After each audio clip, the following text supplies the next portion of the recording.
One thing I did want to mention, there was a trade rumor, and that's something that the Cubs could definitely be a part of, since they seem to refuse to be part of the free agency market. They have a deep farm system, as evidenced by the MLB pipeline top 100 rankings that I'll get into in a bit. But so it would make sense if they want to address their needs with through trades. And one trade that was brought up was for Guardians closer Emmanuel Clase, or I've heard pronounced Classy. Pretty sure it's Clase, but He is not classy, but I would love that. He's a fight. I think he throws 103. yeah, Uh, he gets it up there. he's nasty. That would be interesting. Again, I have no idea what trade terms would be, but it does make some sense. As Carter Hawkins was part of the Guardians organization before he became the Cubs general manager.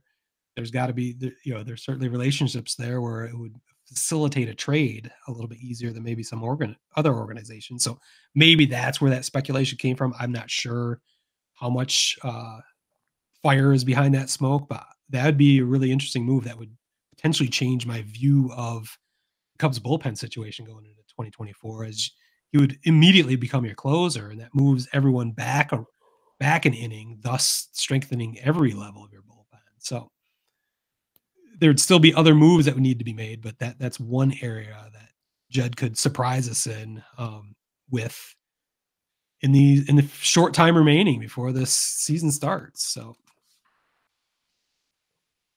I did mention MLB Pipeline's top 100. I don't know if you saw this, but the Cubs had 7 members of the top 100, which is, I don't think it's unprecedented, but it is certainly the most of any franchise at this point.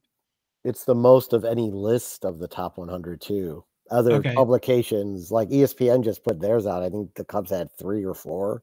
So It's that yeah, different. I'm yeah. surprised. Okay. Well, I'm citing Pipeline, but I'm mocking myself if you let me get to this, because I mocked you guys, your White Sox. I believe it was 2018 where you're the number 1 ranked Yeah, we had like farm 7. system. Yeah, I think it was 7 or 8 on that one too. Look at Yeah. where it got us. I called you the farm system champions. You did all over Twitter, over and over again, social media, on the air, whatever we were doing, it was everywhere. I have called my Detroit Tigers the farm system champions, I believe, of 2021, when they had Yes.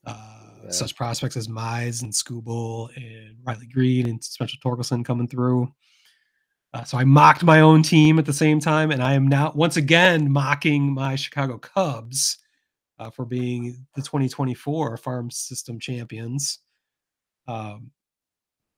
It's a fun thing. Yeah, as you said, prospect rankings are meaningless, essentially. Yeah. They're also very, very different based on publication. That's what I'm finding so strange, though, because it seems like it's like, who's right? We don't fucking know till they get to the till they get to the show, right? Yeah. You know? So like I think the Cubs, I mean, I've been reading for the last couple of years how they've been building a great farm system. So to hear that they have 7 guys is not surprising to me. But then you go and read another list, and I'm like, well, I don't get it. Like, but that's top 100. I am seeing consensus throughout that their system is, amongst the top 10 at for least. sure, So for sure. Their system is deep.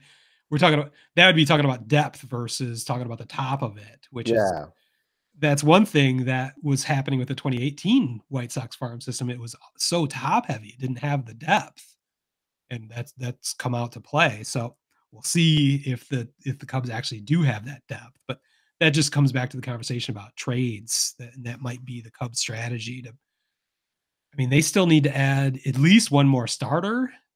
I would say a number 2 starter, preferably, which I don't know how many of those become available on the market. There's a guy named Dylan Cease available.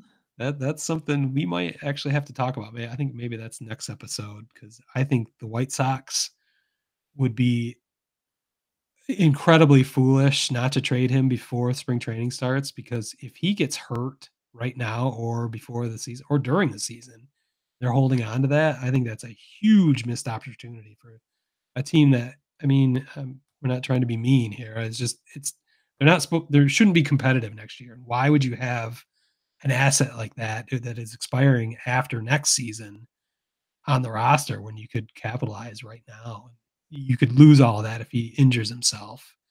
So I think Dylan Cease is going to become more and more of a conversation, certainly amongst Chicago baseball. But yeah, I mean, a Cubs Sox trade is so fraught with history and vitriol and everything else. It's difficult to imagine, but it's not impossible.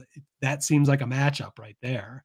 Again, we could debate again how that trade, the most famous recent trade, turned out. Didn't really work out for either of us when it comes down to it. But Right, true. so that'll be fascinating. I think we can get more into that later.